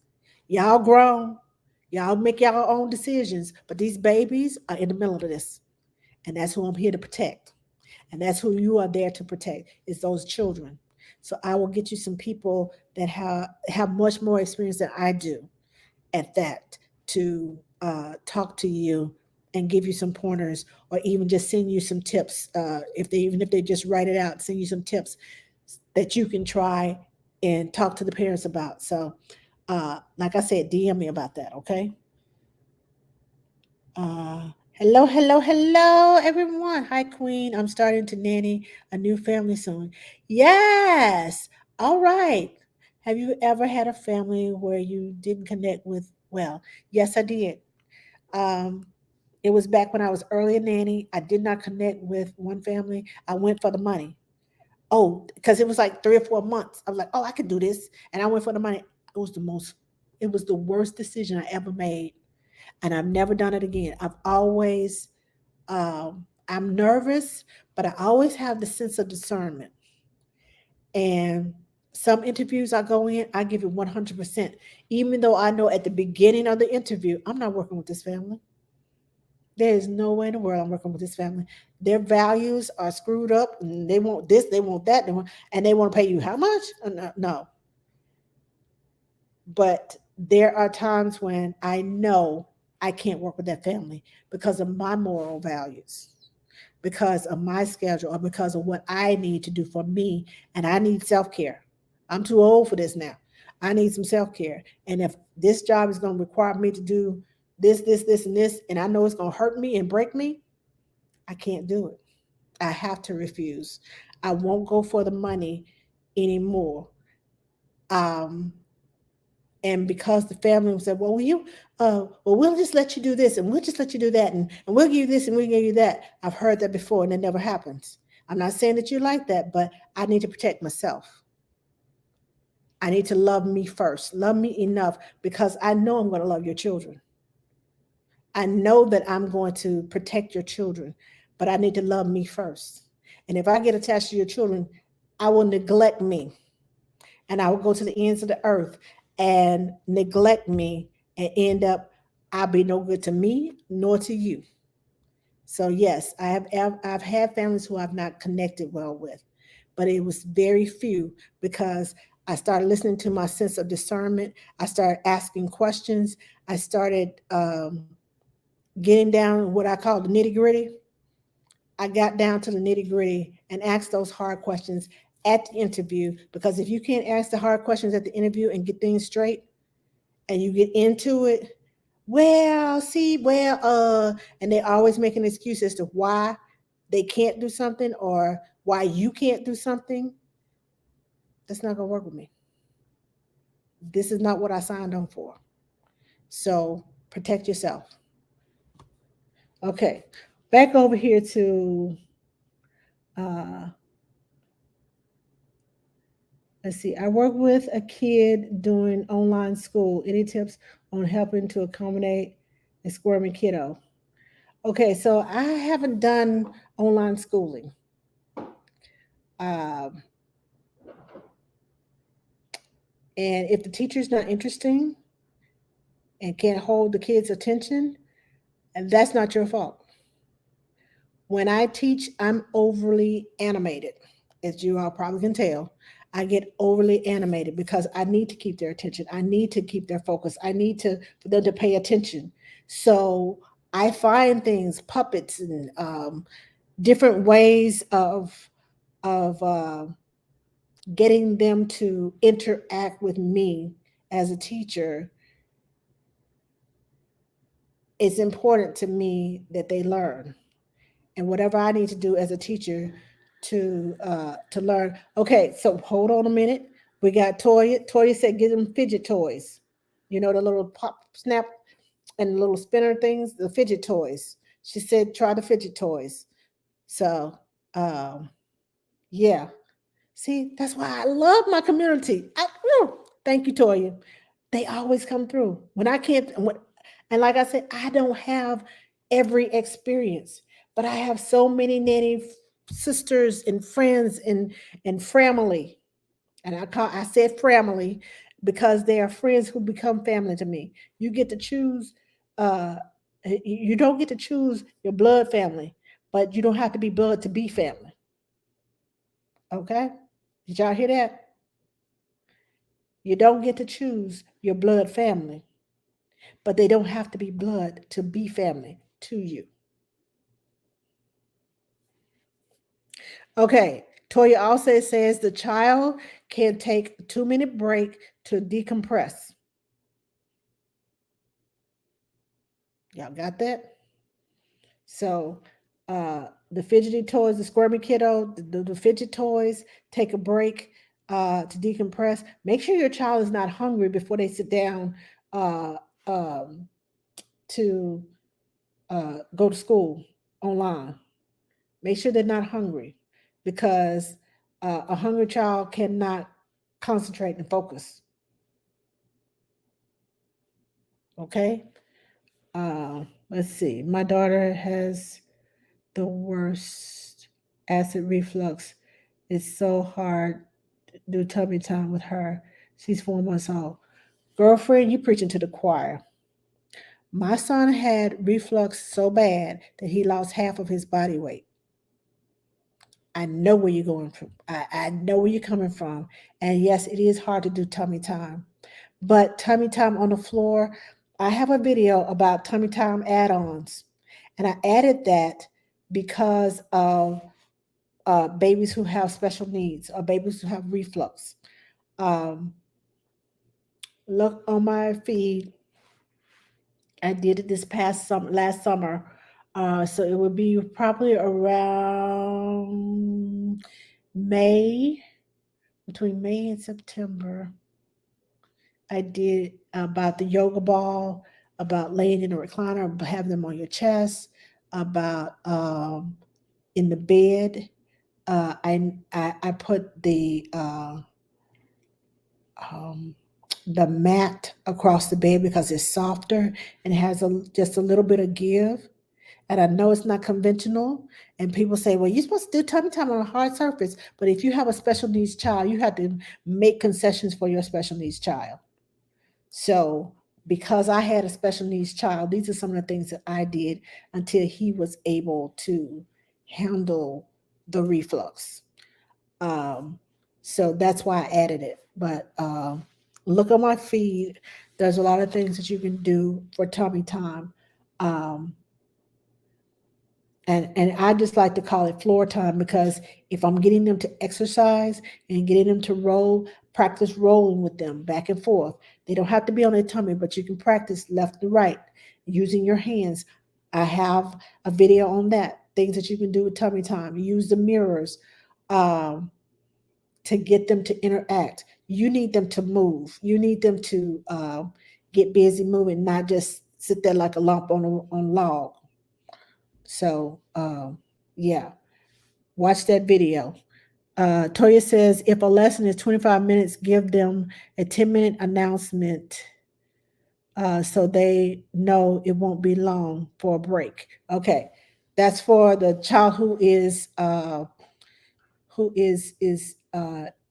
doing the online class. Oh, Toya also says step outside, get some sunshine, or walk around for 2 minutes. Yes, sunshine, fresh air always kind of clears the brain. A little vitamin D never hurt anybody.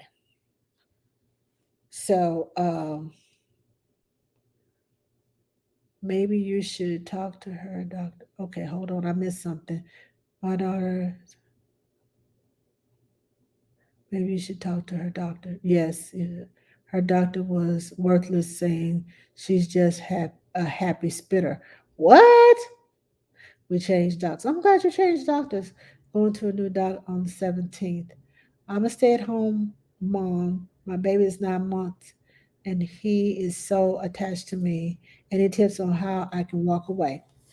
Okay, so I have videos on that without crying. Now, I don't know about the without crying part, but I can tell you this, you need to practice, practice, practice, practice. Practice patience and consistency. If you have friends that you trust, you need to take them to their house or have them to come over to your house.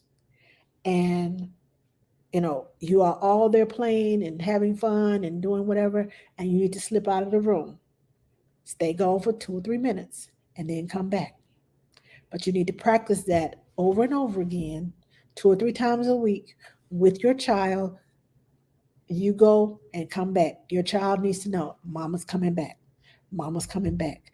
And they may have a fit the whole time you're out of the room, but they need to know that object is like an object permanence. Mama's not permanently gone. She just went for a minute. She's coming back. Explain to your child when they get to the point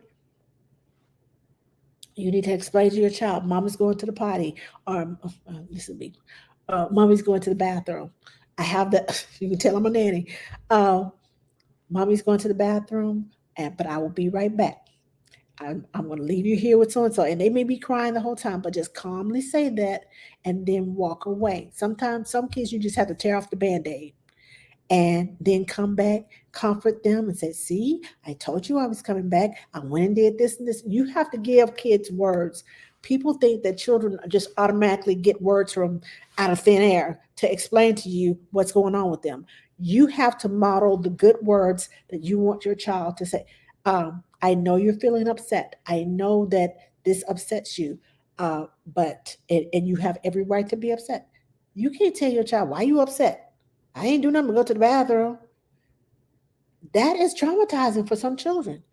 You have to realize separation and anxiety is a real thing. I have anxieties, especially when it comes to those kids gagging. Remember, I just told you a few minutes ago about a baby leg weaning? That's one of my anxieties.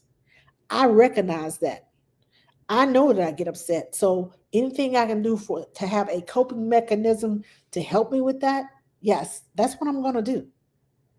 Your child needs a coping mechanism, knowing that you're going to come back. Give them words for those big emotions. They may have little bodies, but they have big emotions. Give them words to use to explain to them on their level so that they can, in turn, one day say, Mommy, I was not, I'm not happy. Why are you not happy? I'm not happy because this, and happened. And that happened. And then when I finally did this, that's when I got happy again. They will be able to explain those things to you, but you got to give them words. You got to start explaining things to them. Why am I explaining that to a child? They don't understand. Yes, they do. Yes, they do. They get their words and understanding from you. So you have to model good behaviors and good words. Give them words to give back to you and explain to them how they feel. Or else it's gonna get bottled up. Stop all that crying. You know you ain't got nothing to cry about. You better stop that crying. I'm gonna give you something to cry about. I know some of you all are old enough to remember those things and growing up as a child. I know I am. But I choose not to parent or grandparent that way because I know my kids have feelings. I know as I grew up, it caused a lot of things, a fear of rejection in me, of hearing certain things. It caused a fear of rejection in me. And it took me until I was 42 to get over that rejection, accept that I am good enough. If you don't like me, that's your business. I don't care if you don't like me. I'm going to still be me. I'm going to still do me. I like me. You're not giving them words placed on their self-esteem. They have no words. And so they listen to all everybody else's words around them about what they are not, and what they can't be, and what they can't do. And what you need to give your child words so they have words to stand on. Words have power. Empower your children. That's all I'm saying. Empower your children to be able to talk to you and tell you and allow them to talk to you. Don't just shut them out as mm-hmm, mm-hmm. Mama, did you hear what I said? Mm-hmm. Mama, can I do this? What? What you just say? Listen to your children. Empower them. Let them know that they are important. They know they're important to you, and you teach them that what they're saying and what they're feeling is important. It empowers them as they get older. What you start now spreads out into the rest of their life. I don't know how I went down that road, but apparently I needed to say that. But yeah, empower your children. Let me check over here on Instagram. We're always the children's advocate. Yes. Uh, uh, Jin Jindisa. Okay. Uh, Jindy Salvatore. Okay, I'm not even gonna botch your name up. Yep, sometimes they want you to just go to both mom and dad's house. I just follow the babies. Uh, has any other nanny ever had nanny guilt? Like you feel like you don't do enough, but you do so much. Yep, been there and done that, girlfriend, too many times. And you have to learn your boundaries and learn how to say no because your self care, you are important too. Feel welcome to DME.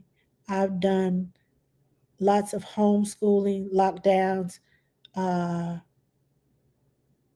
lockdown Chris teaching. Okay, British Nanny in Oz. Let me see who was that asked me the question about the kid. She's over here on. Okay, internal fluids. Are you on Instagram? If you are, contact British Nanny in Oz. That's all one word. British Nanny in Oz. She has experience on teaching kids, kids who do internet learning.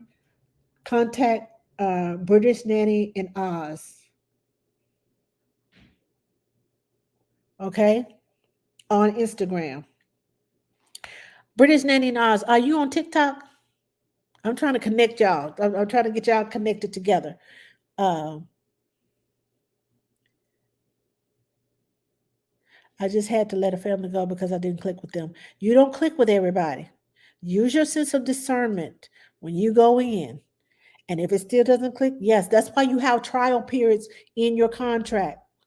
The first, 6 weeks, 30 days, 60 days are trial. But either one of y'all, if I don't click with you, you don't click with me, we part ways, no harm, no foul.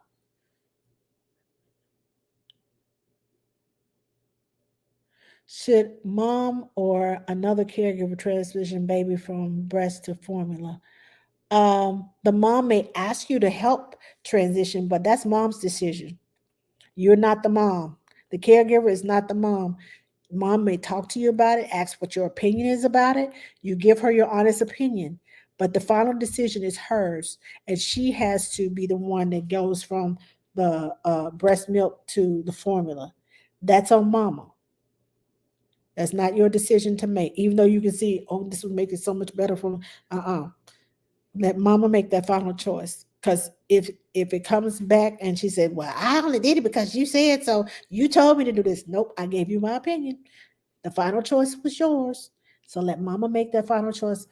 So she is held responsible for her actions, and you're not held responsible for her actions. So she won't try to hold you responsible for her actions. Let mama make that decision. I've been doing this and it works so fast. Little to no crying when I walk away if I tell the baby where I am going. Yes, children know. You tell them, okay, I'm going to do this and follow through and I'll be right back. Or I'm going to get your bottle. I'll be right back. And you come back with the bottle. They know to expect. When she says she's going to get my bottle, she's coming right back. She goes to get my bottle and come right back with the bottle. I believe you. I'm going to trust that that's what you're doing when you tell me that. I'm looking forward to the bottle when you get back. Plain and simple. No is not a dirty word. No, it is not. I totally agree. Only Instagram. Okay, so uh internal fluids. She's only British Nanny and Oz is only on Instagram. So contact her on Instagram if you have a profile on Instagram. Contact British Nanny and Oz and tell her that you were on tonight and you were on TikTok and she's on Instagram. That's why I go across the board from YouTube, Facebook, Instagram, and TikTok. So everybody can join in and everybody can help everyone. Because, like I said, I'm just a connector, I'm the community connector. Okay. Pop and Sweet Pea, Mom. Hi, Poppy and Sweet Pea. Thank you. Yep, the mom. I've helped transition from breast to formula as a nanny. Helping is one thing, but making the decision to do that, that's totally different. Should mom or another should mom or another caregiver actually give formula bottle? I'm thinking baby will smell my milk and refuse further. Yes, I would suggest uh, because a lot of babies they smell you and like, what do you mean you giving me this stuff? I know you got the real goods in there. How you gonna refuse me the real goods? Oh, no, no, no, no, I don't want this. And they will fight you on it. So I would suggest that you start with someone else feeding the baby the formula. And that way, once they get used to the formula and they get used to the taste of it and coming out of a bottle, then you can go back and try. But if they've only known you to breastfeed, that's what they're going to expect from you. Don't be giving me no bottle. Huh. Trying to fool me. Mm-mm, you ain't fooling me. I'm smart like that. I may be a baby, but I wasn't born last night.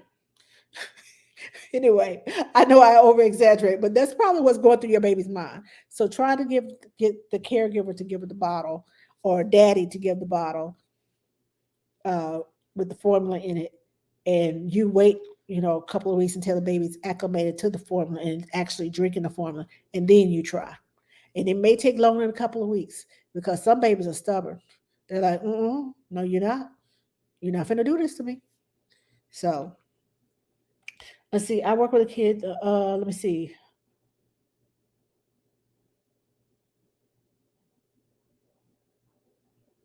So, okay. Oh my God. I need you to be my baby's nanny. You have great advice. Thank you. I've been doing this for 40 some odd years, working with children for 40 some odd years. Do you think books, flashcards, and songs are too overstimulating for a 4-month-old to do all day? I love music. I love books. Flashcards, I kind of wait. It just depends on what kind of flashcards you have. I know Love Every makes these cards, and they're like touch and feel cards. So on one side, it's like a basketball, and on the other side it's like a baby with a fuzzy hat, but it has like, this little cutout with the little fuzzy hat in there, and they can touch and feel. Now those kind of flashcards I love, because it's teaching them about texture and sensitive, sensory. That's what I'm trying to tell. Sensory and sensitivity, because some is the difference between sensory and a highly sensitive child. So yeah. Um, but I love books. And during tummy time, I do books. I do toys. I do the sensory cards. I play music all the time. I just put out a video yesterday about Little Miss Cranky Pants. That's what I call her when she gets cranky. She wakes up early in the morning, and before an hour and a half before nap time, she is just like, "Ah," because she woke up an hour and a half early in the morning and she didn't go back to sleep. So she becomes cranky before nap time. But I use music with her, and she has two albums that she loves, and the music, when she hears it, she stops, she turns around and she goes, and she laughs, and if one doesn't work, I'll flip it over and I'll put the other one on. When she starts smiling and dancing, I know, okay, here you go. And it just brightens her day. It well, I shouldn't say brightens her day, it brings her up out of that crankiness and helps us to make it through to nap time. So music, yes, I love music. uh 40 books are wonderful ideas. Music, also a great idea. Yes, I love that.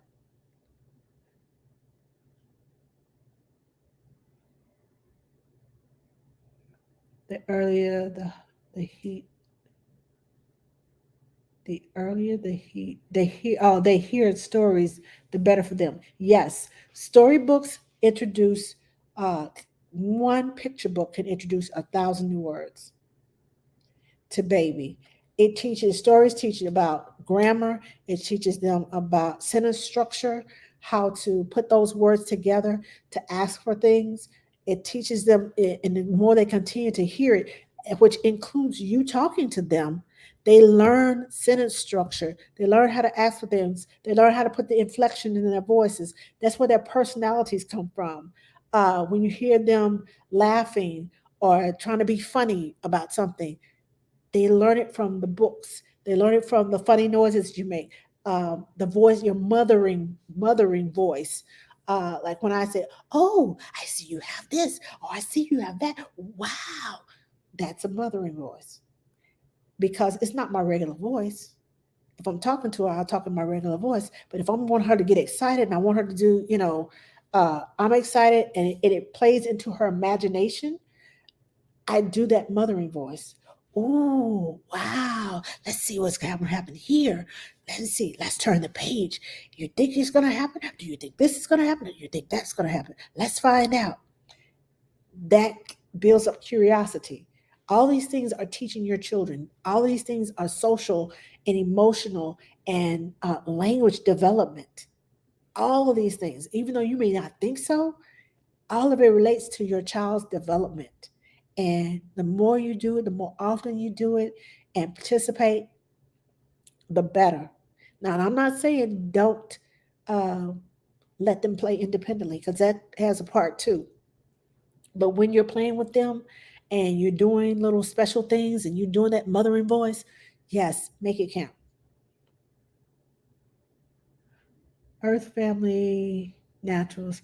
You're awesome, Angela. Thank you for this wealth of knowledge. You're welcome. You're welcome. Thank you, baby Gigi. Thank you for the rose. What do I feed my 1 year old? I'm so lost. By the time your baby gets 1 year old, they can pretty much eat what you're eating. The goal is to get them to eating quote unquote table food, and whatever that means, whatever's coming to the table. Now you may have to make not as spicy as yours, or cut it up some, because they aren't able to, the big chunks. Uh, but make it inviting to them.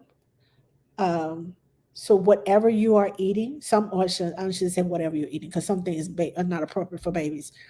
But most of the foods that your fruits and vegetables and meats that you are eating, your baby at 1 year old, 1 years old, yeah, 1 year old, because it's not plural. Anyway, your baby should be able to eat what you're eating um, when it comes to the table. Now, I'm not saying bring hot dogs and hamburgers to the table every day.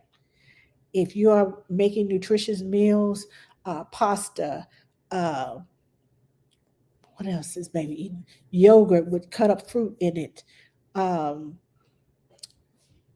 mashed potatoes, chicken bites, little bites of chicken, uh, ground beef, spaghetti with meatballs, cut up the meatballs, uh, use the grinder, the not grinder, but I want to call them pebbles of meat, but that's not what I'm trying to say. Ground meat. Use ground meat instead of making a meatball. Use ground meat. Uh, Little mini meatloaf.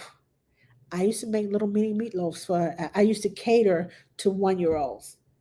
So I would make green beans. I would make peas, fruits, vegetables cut up in the size that they can eat it. They can hold it and eat it and feed themselves. So, uh, yeah, whatever you are uh, bringing to the table, nutritious meals that you're bringing to the table, your 1 year old should be able to eat that in a smaller portion. My nanny is stretching wait times a little too long. What is the best way to approach her about it? Tell your nanny that uh, you understand that, she has plans for the day, but you're trying to keep little Johnny on a schedule, and that you'd appreciate, observing the nap times. Um, there may be other things that in the schedule that may be flexible.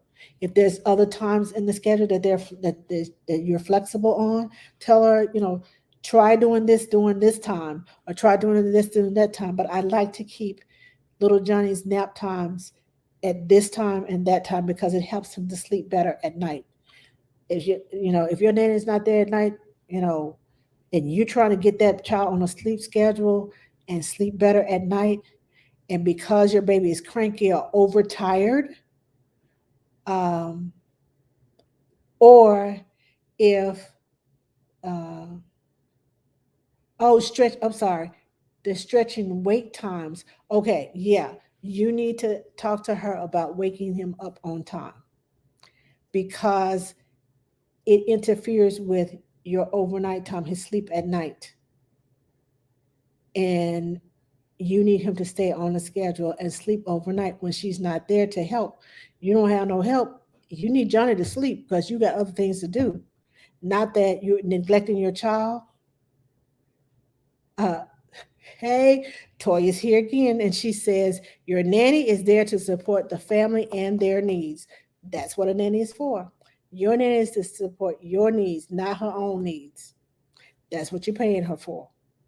Now, I wouldn't say it that way, but tell her that it's very important to you that little Johnny is up by this time and that time. Whatever your rules are for nap time, tell her about it. Just sit down and tell her about it. Do the sandwich method. If she's doing something great, tell her you're doing great with this and doing that, and then slip in the nap time, and then tell her something else great, and y'all have a conversation. Ask questions. Ask her if she has any questions. Find out what's going on, why she can't get her up on time or him up on time. So find out all that from your nanny. Hold on, I have a question in the question box. Love it. This year has been hard. Yeah. Any tips on working with a 2-year-olds? Oh, 2-year-olds. Um, If she needs a nanny coach, I'm here for a consultation. I specialize in conflict resolution and training. Okay, so hold on. Let me find out. Aaron. Okay. So Aaron, Toya Windsor, uh, is a nanny coach. And if you need a consultation, she specializes in conflict resolutions and in nanny trainings. So if you need someone to talk to, uh, she is on. How can she connect with you, Toya? Sweet Peace Family on Instagram and on Facebook. Contact Sweet Peace Family on Instagram or on Facebook, and she will get back to you and do a consultation with you. Um, y'all can figure that out. Um, but if you need some help trying to, tell your nanny what to say and how tell your nanny, talk to your nanny, then talk to her. Have her call her, get together with her. Okay? All right. Now for the meals times, okay, so we got some I'm staying, I can't go. I'm too entertained. Thank you, Jen. Jen says to feed your child pasta or beans with fruit. My go-to lunch for baby. Okay, so pasta with beans or fruit. Uh, all right. 10-month-old baby, I nanny is super smart. People underestimate how smart babies really are. Yes, they are. They're very smart. All right. What time is? Oh my goodness, it's almost 10 o'clock, y'all.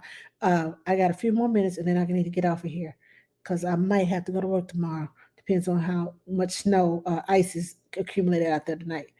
My family, that's their baby, dictate their schedule.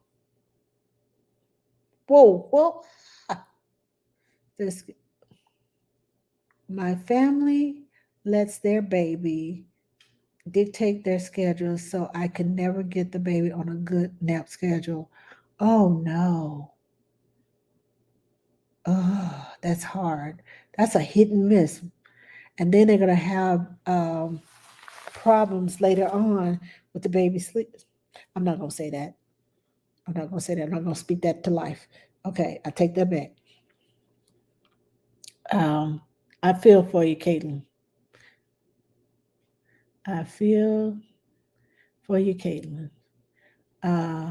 Pink Gleam says, Nanny, do you have any advice for a kindergarten that hits impulsively? Um, Sometimes um, when kids get excited, they have little things that they do. I've seen a child who gets excited and they bite. It's not a, I mean, it's a hard bite, but it's because it's like that energy has to go somewhere. And sometimes it could be hitting, it could be biting, it could be, running around in circles, whatever. It's an energy in them that they have to get out. That's one. It could be a control issue.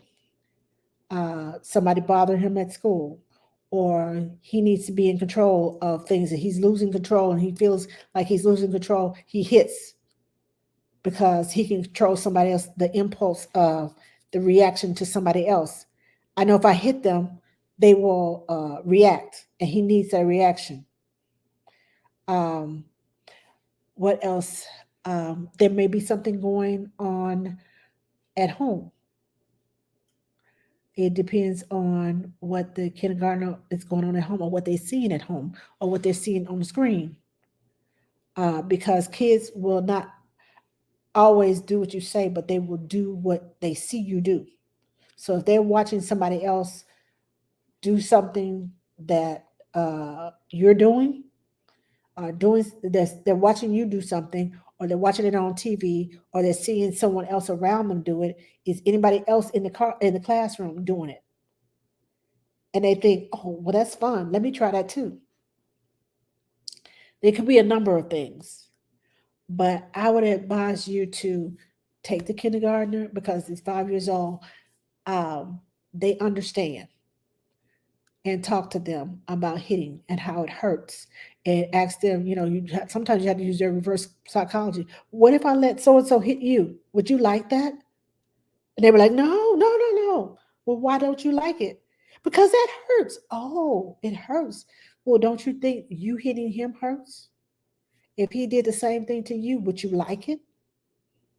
You have to get into that reverse psychology and make them think about what they're doing and the consequences and the cause of what they're doing sometimes, for them to realize what they're actually doing and to want to stop. I'm not saying it's going to stop automatically, but to get them to want to stop, think about it before they do it.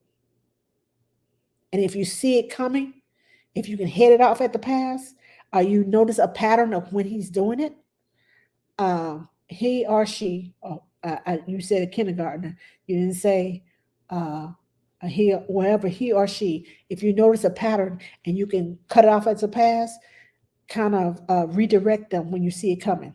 When you see it building up, some things you just say, oh, I see it coming. Yeah, you redirect.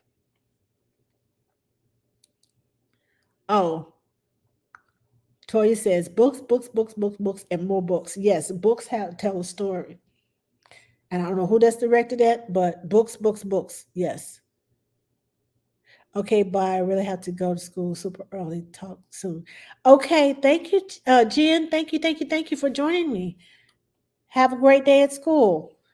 Uh, my son just turned 1 in developmental tips. 1-year-olds like to explore. They want to do things for themselves. So anything that you can let them do themselves, teaching them how to clean up, even if it's hand over hand. I had parents tell me, they don't do that for me. How you get them to do that? And then eventually, mom will say, well, let's clean up. They know exactly what those words mean because I've taught them, let's clean up. And I do hand over hand and teach them how to clean up, teach them how to do things. They like climbing. Oh my gosh, they love climbing and doing things they're not supposed to do, but they feel like they can do. Don't be afraid of risky play, um, within reason.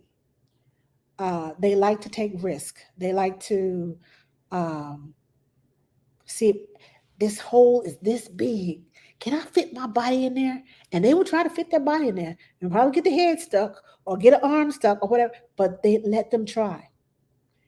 It's their way, their curiosity is their way of finding out about their world around them, finding out what I can and cannot do, pushing their boundaries, and they will push your boundaries. They will push your buttons. I'm telling you, they will push your buttons. But don't react like they expect to. When you stop reacting to things, they become bored with it and they try something else. So if they pushing your buttons and you know they're pushing your buttons and you didn't know they're doing it just to get your attention, don't pay attention to it. Unless it's going to detrimentally hurt them, don't pay attention to them. They start doing it. They are starting to get words. I teach my children baby sign language to help with their words. So if they can't say it verbally, if it's a word, 2 or 3 syllable word that they can't say, but there's a simple sign for it, I teach them sign language so that they can still tell me what they want with that, even though they aren't able to get all 3 of those syllables out at one time. So teaching them sign language, if they don't already know. Uh, Toya says that's her favorite age, of 1-year-old. So you got any developmental tips for a 1-year-old, Toya? Hey, Nanny, can you share my fundraiser flyer when you get a chance if I send it to you? Okay, that depends on what the fundraiser is. Uh, I don't just randomly do things without knowing behind it because I need to. If my name is going to be on it, then I need to know what's going on. My son is 9 months. Favorite stuffy nose remedy. Suggestions for a toddler with personal experience ADHD when it comes to impulse. Oh, I use songs, music, and books, of course. Yes, lots of exploring, lots of books. Yes, lots of exploring. And my little 1-year-old loves music books. And when I say music books, uh, I don't tickle the tiger, uh, don't uh, don't touch the lion. It makes sounds, different sounds that they won't normally hear on a regular basis. She has this book called Patty Cake. It's from Cali Books. She loves that patty cake book. And she pushes the button and it says patty cake. And she just starts clapping her hands and start going like this. And it's like you just turn, it's like she stuck her finger in the electrical socket and she just all over the place. She loves that book so much. It just excites her. uh, you want things that they're excited about doing. Fingernails, finger plays, things that they can do. Start working with fine motor skills. I've had her tearing paper, the little tissue paper that goes in like the gift bags. Um, she had a birthday. We saved a lot of paper from Christmas, and her birthday was right before Christmas, so we saved a lot of that paper. And I told mom and dad, save the paper. We're going to use that to strengthen her fine motor skills. So strengthen it. Let them tear it uh, with their hands. They don't have to tear it in small pieces. Just let them tear it. It works with fine motor skills. Start using. We started using the what is it called? Color Wonder markers, where it's a clear marker, but they have special paper, and the only thing that the color will come off is on that special paper.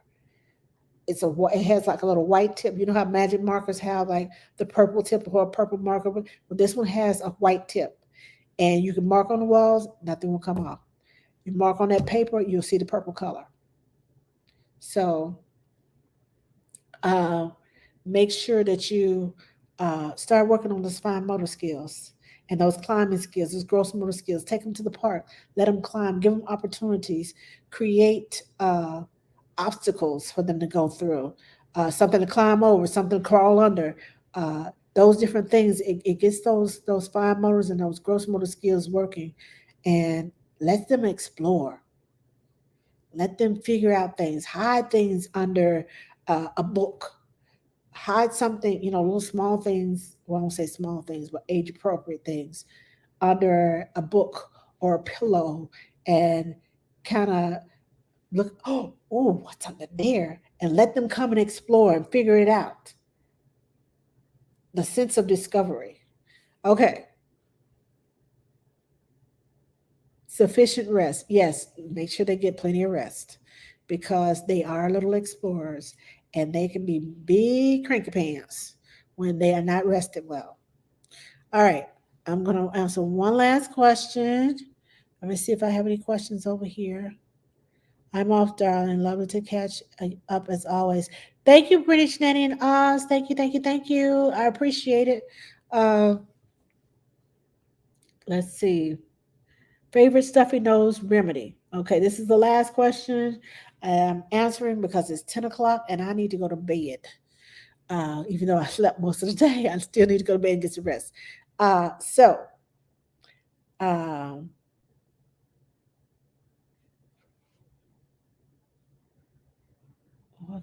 walking by faith and sarcasm for redirecting all types of consequences. Okay. Favorite stuffy nose remedy. Okay, so my favorite stuffy nose remedy is, of course, the bulb syringe. Uh, I do not like the Frida baby, or you stick the tube down in their nose and you suck. I've gotten sick twice after using that Frida baby. I don't. Uh, I know a lot of people love the Frida baby, and that's fine.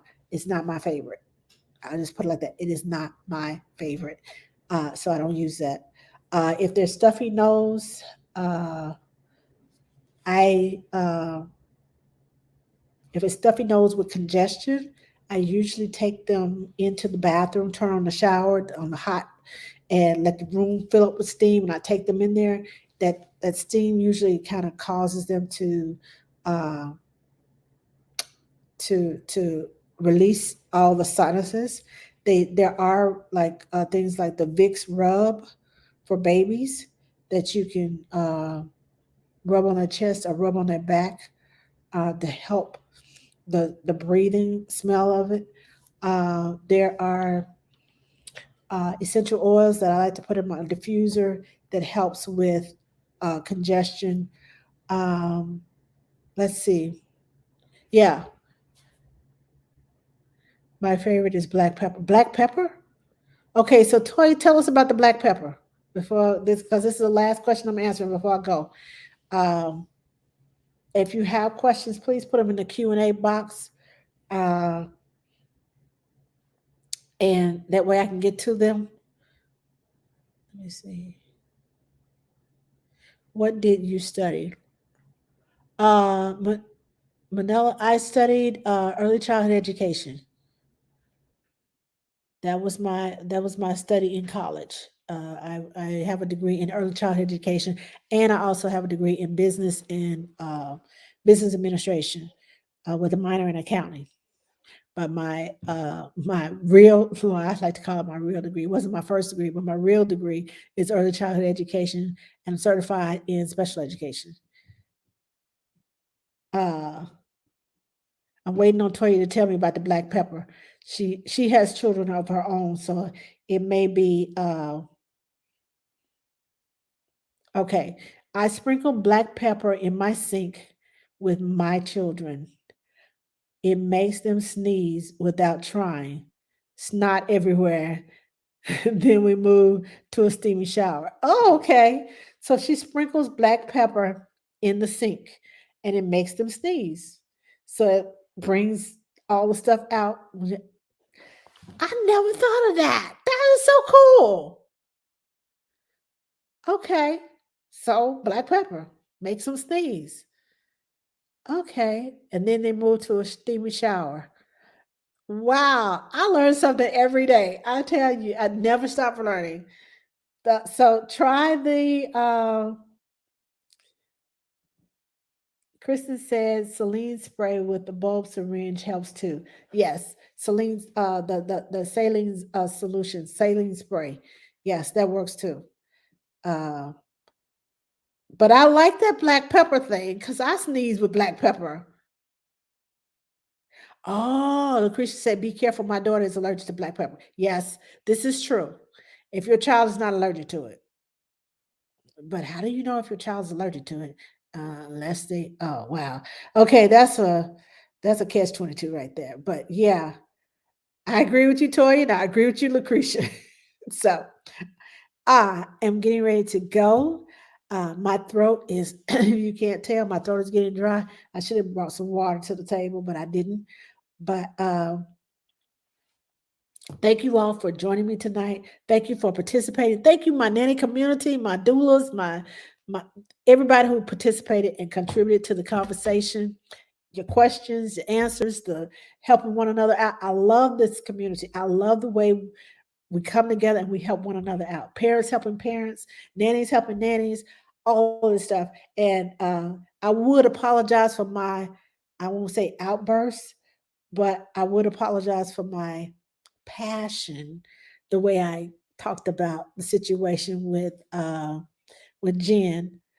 Uh, but when I come to some, excuse me, when it comes to something that I'm passionate about, mm-mm, I have to tell it.